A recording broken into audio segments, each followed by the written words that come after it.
మహాకాళేశ్వరం ఉజ్జయిని. ప్రాచీన కాలంలో అవంతికా నామంతో ప్రసిద్ధి చెందింది నేటి ఉజ్జయిని. ఆనాటి సప్త మహానగరాల్లో ఒకటి. అయోధ్య, కాశీ, మధుర, మాయ, ద్వారక, కంచి ఆ సప్త నగరాల్లో మిగిలిన 6 నగరాలు. ప్రాచీన కాలంలో రాజకీయ, ఆర్థిక, సాహిత్య, సాంస్కృతిక, ఆధ్యాత్మిక కేంద్రంగా పేరుగాంచిన అవంతిక ఈనాటికి ఉజ్జయిని నామంతో మహాకాళేశ్వర జ్యోతిర్లింగ పుణ్యక్షేత్రంగా విలసిల్లుతుంది. కనకశృంగ, కుశస్థలి, పద్మావతి, కుముద్వతి, కుశాల అనే పేర్లు కూడా ప్రాచీన కాలంలో ఉజ్జయినికి ఉన్నాయి. అశోకుడి తండ్రి బిందుసారుడి రాజ్యానికి అవంతిక రాజధాని. స్వర్ణయుగ సృష్టికర్తలుగా ప్రసిద్ధి చెందిన గుప్తరాజుల్లో ప్రముఖుడైన 2వ చంద్రగుప్తుడు తన రాజధానిని పాటలీపుత్రం నుండి అవంతికకు మార్చాడు. మేఘ సందేశ కావ్యంలో అవంతికా నగర వైభవాన్ని కాళిదాసు వర్ణించాడు. అల్లావుద్దీన్ ఖిల్జీ తదితర మహమ్మదీయ రాజుల కాలంలో దేశంలోని ఇతర హిందూ పవిత్ర క్షేత్రాల దండయాత్రలకు గురైనట్టే ఈ క్షేత్రం కూడా దండయాత్రలకు గురైంది. క్రీస్తు శకం 1750 సంవత్సరం నుండి ఉజ్జయినిని సింధియా రాజులు వశమైంది. 1810లో సింధియా రాజు తమ రాజధాని ఉజ్జయిని నుండి గ్వాలియర్కు తరలించారు. అప్పటి నుండి ఉజ్జయిని రాజకీయ ప్రాముఖ్యత తగ్గింది. ప్రాచీన కాలంలో అవంతికను పరిపాలించిన సుధనుడనే రాజు జైన మతస్థుడైనందున అతని కాలం నుండి అవంతిక పేరును ఉజ్జయినిగా మారిందంటారు. ఉజ్జయిని అంటే జైన మతానికి పుట్టినిల్లు అని అర్థం. ఆదిశంకరాచార్యుల ప్రభావం వల్ల సుధన్యుడు జైన మతాన్ని వదిలి తిరిగి హిందూ మతాన్ని పాటించాడు. అయితే నగరం పేరు ఉజ్జయినిగానే ఉంది. సంస్కృతంలో సాటిలేని మేటికవిగా ప్రసిద్ధి చెందిన కాళిదాసు ఇక్కడి వాడే. సుభాషితాలను రచించిన భర్తృహరి కూడా ఇక్కడ పుట్టి పెరిగాడు. ఉజ్జయినిలో జ్యోతిర్లింగ ఉద్భవం గురించి శివపురాణం ఇలా తెలియజేస్తుంది. పూర్వం కాలంలో ఉజ్జయినిలో వేదప్రియుడనే సద్బ్రాహ్మణుడు ఉండేవాడు. వేద పండితుడిగా వేదక్రతువులు ఆచరించే బ్రాహ్మణుడిగా అతనికి మంచి పేరు ఉండేది. ఆ బ్రాహ్మణుడికి 4 కుమారులు. వారు దేవప్రియుడు, ప్రియమేధుడు, సుకృతుడు, సువ్రతుడు. తండ్రి వలె కుమారులు కూడా నిత్యం వేదపారాయణం చేస్తూ అతిథి ఆభాగ్యతలను ఆచరించుచూ పవిత్ర జీవనం కొనసాగించుండ్రి. వేదప్రియుని పట్ల అతని కుమారుని పట్ల ప్రజలందరికీ విశేష భక్తి గౌరవములుండేవి. ఉజ్జయిని పరిసర ప్రాంతంలో రత్నమాల అనే పర్వతం ఉంది. ఆ పర్వతంలో దూషణుడు అనే రాక్షసుడు ఉండేవాడు. అతడు బ్రహ్మదేవుని అనుగ్రహంతో వరములు పొంది అహంకారంతో ఆ పర్వత పరిసర ప్రాంతంలో ఉన్న వారందరినీ పీడించేవాడు. ఒకరోజు ఆ రాక్షసుడు ఉజ్జయినిలోని వేదప్రియుని ఇంట్లోనికి ప్రవేశించి అక్కడ జరుగుతున్న పూజా కార్యక్రమాలన్నింటినీ భగ్నపరిచి వేదప్రియుని చంపుటకు సిద్ధమయ్యాను. రాక్షసులు ఉజ్జయిని నగరంలో ప్రవేశించినట్లు తెలియగానే ఆ బ్రాహ్మణుడు పార్థివలింగం తయారు చేసి భక్తి శ్రద్ధలతో శివారాధన ప్రారంభించాడు. రాక్షసుడు ఆ ధ్యానములు లెక్క చేయక వేదప్రియుని చంపుటకు కత్తి ఎత్తాడు. వెంటనే పరమేశ్వరుడు వేదప్రియుని పూజిస్తున్న పార్థివలింగం నుండి ఉద్భవించి త్రిశూలంతో దూషణను హతమార్చాడు.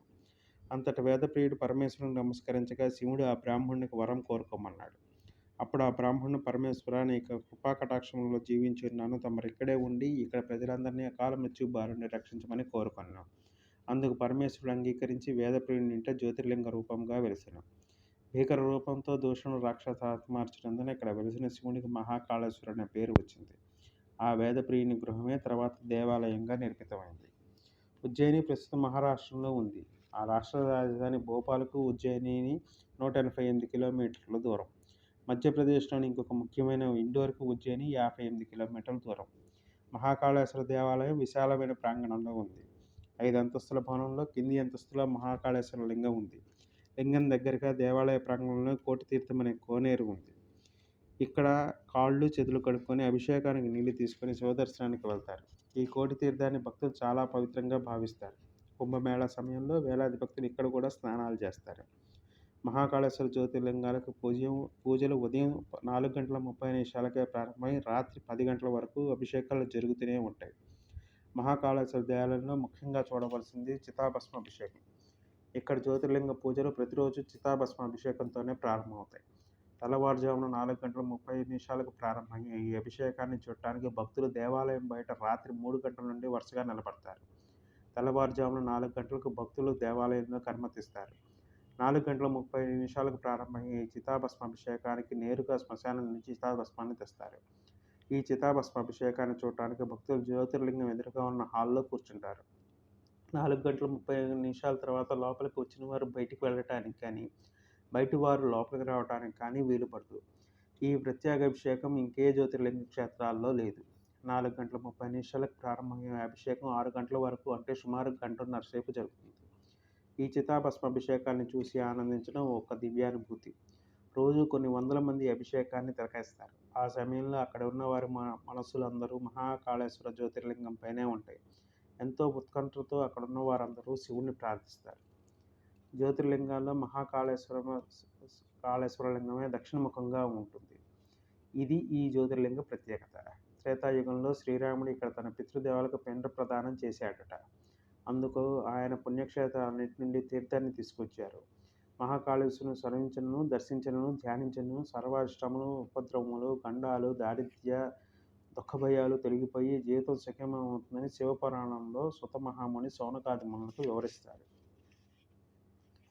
జ్యోతిర్లింగ ప్రాంగణంలోనే జ్యోతిర్లింగం పై అంతస్తులో ఓంకారేశ్వర మందిరం ఉంది. ఇది ఎత్తైన పెద్ద ఆలయం. మహాకాళేశ్వర దేవాలయం ప్రాంగణంలోని నవగ్రహాలు, గణపతి, హనుమాన్ తదితర దేవతల విగ్రహాలు కూడా ఉన్నాయి.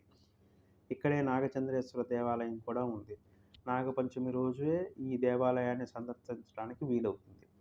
ఉజ్జయినిలోని మహాకాళేశ్వరం దేవాలయం కాకుండా చూడవలసిన దేవాలయాలు, స్థలాలు చాలా ఉన్నాయి. ఆటోకు 100 నుండి 200 మరి ఇప్పటి రేట్లు. ఉదయం 7 గంటలకు, మధ్యాహ్నం 2 గంటలకు స్టేట్ ట్రాన్స్పోర్ట్ బస్సులు కూడా ఈ స్థలాన్ని చూపటానికి బయలుదేరతాయి. జ్యోతిర్లింగ దేవాలయం తర్వాత ఇక్కడ సందర్శించిన ముఖ్యమైన దేవాలయం మహాకాళి దేవాలయం. ఈ దేవాలయాన్నే మహాకాళి, ఘర్కాళి దేవాలయం అని కూడా అంటారు. దేశంలోని 18 శక్తిపీఠాల్లో ఇది ఒకటి. ఇది ఉజ్జయిని నగరం నుండి సుమారు 5 కిలోమీటర్ల దూరంలో ఉంది. ఈ కాళీదేవి మహాకాళిదాసు ఆర్యాతి దేవత.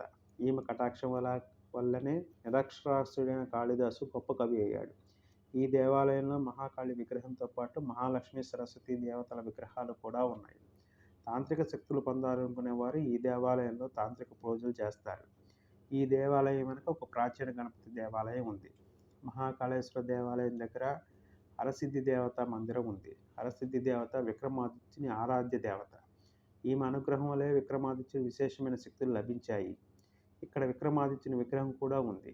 ఇక్కడ పర్వత అరణ్య ప్రాంతాల్లో నివసిస్తున్న రాక్షసులను చండీ దేవత శివుని అనుగ్రహంతో హతమార్చిందట. ఆమెను పరమేశ్వరుడు నీవు హరసిద్ధి మాతగా ప్రసిద్ధి చెందుతావు అని దీవించాడట. అందువల్ల ఈ దేవతకు హరిసిద్ధి మాత అనే పేరు వచ్చింది. మహాకాళేశ్వర దేవాలయం సమీపంలోనే బడా గణేష్ దేవాలయం ఉంది. ఇక్కడ గణపతి విగ్రహం చాలా పెద్దది, అందమైంది. అందువల్లనే ఈ మందిరాన్ని బడా గణేష్ మందిరం అన్నారట. ఈ మందిరంలోనే పంచముఖాలు కలిగిన ఆంజనేయ స్వామి విగ్రహం కూడా ఉంది. ఉజ్జయిని నగర నడిబొడ్డున గోపాల మందిరం ఉంది. ఇక్కడ ద్వారకాధీశుడు గోపాలుడు అంటే కృష్ణ భగవానుడి వెండి విగ్రహం ఉంది. ఈ దేవాలయం ద్వారాలు కూడా వెండివే. ఈ మందిరాన్ని 1833లో సింధియా మహారాణి చైజాబాయి నిర్మించింది. ఇక్కడ జన్మాష్టమి వేడుకలు ఘనంగా విశేషంగా జరుగుతాయి. ఉజ్జయినికి సుమారు 8 కిలోమీటర్ల దూరంలో సాందీప్ అనే ఆశ్రమం ఉంది. ప్రాచీన కాలంలో మన దేశంలో ప్రసిద్ధి చెందిన ఆశ్రమాల్లో ఇది ముఖ్యమైనది. ఇక్కడే సాందీప్ మహర్షి శిష్యులుగా కృష్ణుడు, అతని సోదరుడు బలరాముడు, కృష్ణుడి స్నేహితుడు సుధాముడు విద్యనభ్యసించారు. ఇక్కడ సాందీపుని విగ్రహం, కృష్ణ, బలరామ, సుధాముల విగ్రహాలు ఉన్నాయి. కృష్ణుడి జీవితానికి సంబంధించిన చిత్రపటాలు ఇక్కడ మ్యూజియంగా ఏర్పాటు చేశారు. ఇక్కడ గోమతి కుండు ఉంది. ఇందులో నీటిని ఆశ్రమవాసులు ఉపయోగించేవారు. ఇక్కడ ఒక ప్రత్యేక ఆకర్షణ నిలబడి ఉన్న నంది. సామాన్యంగా శివాలయాల్లో కూర్చున్న నంది విగ్రహాలు ఉంటాయి. అందుకు భిన్నంగా ఇక్కడ నిల్చుని ఉన్న చిన్న నంది విగ్రహం ఉంది. ఈ సాందీపుని ఆశ్రమంలో పూర్వకాలంలో పేదవారి పిల్లలు, రాజుల పిల్లలు కూడా కలిసి చదువుకునేవారు. ఉజ్జయినిలో చూడవలసిన మందిరాల్లో కాలభైరవుని దేవాలయం కూడా ఉంది. ఈ కాలభైరవ దేవాలయం ప్రాచీన కాలం నాటిది. దీని గురించి స్కంద పురాణం, శివపురాణాల్లో పేర్కొన్నారు. కాలభైరవ విగ్రహం నోటిలోనికి పాత్రలో నుండి మత్తు పానీయాన్ని పోస్తే ఆ పానీయం విగ్రహంలోనికి పోతుంది. బ్రహ్మదేవుని అహంకారాన్ని అణచడానికి శివుడు కాలభైరవుడిని సృష్టిస్తాడు. భూమి నుండి ఆకాశం వరకు కాలభైరవుడు వ్యాపించాడట. అతన్ని బ్రహ్మ హతమారుస్తాడు. అందుకు అతనికి బ్రహ్మహత్యా పాతకం అంటుకుంటుంది. ఆ పాతక నివారణకు దేశంలోని పుణ్యక్షేత్రాలన్నింటినీ సందర్శించి కాశీకి వెళ్తే అక్కడ బ్రహ్మహత్యా పాతకం దగ్ధమవుతుంది. ఆ తర్వాత కాశీ నగరానికి రక్షకుడుగా ఉండమని శివుడు కాలభైరవుని ఆదేశిస్తాడు. ఆ ఆజ్ఞను కాలభైరవుడు పాటిస్తాడు. మన దేశంలో కొన్ని చోట్ల కాలభైరవ దేవాలయాలు ఉన్నాయి. అందులో ఉజ్జయినిలోని దేవాలయం ముఖ్యమైనది. ఇక్కడ తాంత్రిక హోమాలు జరుపుతారు. ఉజ్జయినిలో చూడవలసిన ఇంకొక దేవాలయం మంగళనాథ్ దేవాలయం. ఇది కుజగ్రహ దేవాలయం. ఇది ఒక చిన్న కొండ మీద 84 మెట్ల మీద ఉంటుంది. దీని గురించి మత్స్య పురాణంలో ఉంది. ఇక్కడ మహాభారత కాలం నుండి ఖగోళ శాస్త్ర పరిశోధనలు జరిగేవి. కుజదోషం ఉండేవాళ్ళు ఇక్కడ ఎక్కువగా వచ్చి పూజలు చేస్తారు. ప్రతి మంగళవారం ఇక్కడికి విశేషంగా ప్రజలు వస్తారు. ఉజ్జయినిలోని సింధు నది ఒడ్డున సిద్ధాభట్ ఉంది. ఇక్కడ శుద్ధ కర్మలు జరుపుతుంటారు. కార్తికేయుడు తారకాసురుడు అనే రాక్షసుడిని చంపిన తర్వాత తాను ఉపయోగించిన ఆయుధాన్ని ఇక్కడ సింధు నదిలో విసిరేశాడట. ఆ తర్వాత పార్వతీదేవి కార్తికేయుడు దాహం తీర్చడానికి నీళ్లు ఇచ్చిందట. ఈ విషయాలు స్కంద పురాణంలో ఉన్నాయి. ఇక్కడ పాతాళేశ్ మహాదేవాలయం ఉంది. సుభాషితాల రచయితగా పేరుగాంచిన భర్తృహరి గుహలు ఉజ్జయినికి సుమారు 7 కిలోమీటర్ల దూరంలో ఉన్నాయి.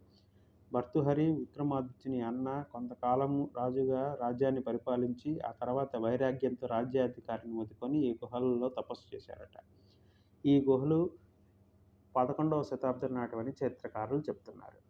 ఉజ్జయినిలో త్రివేణి సంగమం కూడా ఉంది. ఈ త్రివేణి సంగమం 3 నదుల సిహు, కన్, సరస్వతి నదుల కలయిక. ఇక్కడ కుంభమేళా సందర్భంగా లక్షలాది భక్తులు వచ్చి పవిత్ర స్నానాలు చేస్తారు. ఈ సంగమ సమయంలోనే సత్యసేవ సేవా సంస్థ వారు ఒక పెద్ద శివాలయాన్ని నిర్మించారు. మండు వేసవి కాలంలో ఇక్కడ ఒక్క చుక్క నీరు కూడా దొరకదు. ఉజ్జయినిలో ఇంకా చూడవలసిన దేవాలయాలు ఎన్నో ఉన్నాయి. అందులో రామాలయం, చార్ధామ్, ప్రశాంతిధామ్ పేర్కొనదగినవి. రామాలయం ఒక ధర్మశాలలో ఉంది. చార్ధామ్ రామాలయానికి దగ్గరలో ఉంది. ప్రశాంతిధామ్లో షిర్డీ సాయిబాబా విగ్రహం ముఖ్య ఆకర్షణ. ఇక్కడే బాలాజీ అంటే వెంకటేశ్వర స్వామి, శివ, రామ, హనుమాన్ల విగ్రహాలు కూడా ఉన్నాయి. 1730లో జైసింగ్ నిర్మించిన జంతర్ మంతర్ కూడా ఉజ్జయినిలో చూడవలసిన ప్రదేశాల్లో ఒకటి. ఇది ఖగోళ శాస్త్రానికి సంబంధించిన పరిశోధన, పర్యవేక్షణ కట్టడం. సూర్య చంద్రగ్రహణాలు సంభవించే రోజుల సమయాన్ని ఇక్కడ సరిగ్గా తెలుసుకోవచ్చు. ప్రాచీన కాలంలో, ఆధునిక కాలంలో కూడా ఎంతో ప్రాస్తవ్యాన్ని సంతరించుకున్న మహాకాళేశ్వర జ్యోతిర్లింగ స్థావరంగా, మహాకాళి శక్తిపీఠ స్థానంగా, ఇంకో ఎన్నో దేవాలయాల పవిత్రంగా ఉన్న ఉజ్జయినిని భారతీయులందరూ సందర్శించవలసిన పుణ్యక్షేత్రం. ధన్యవాదములు.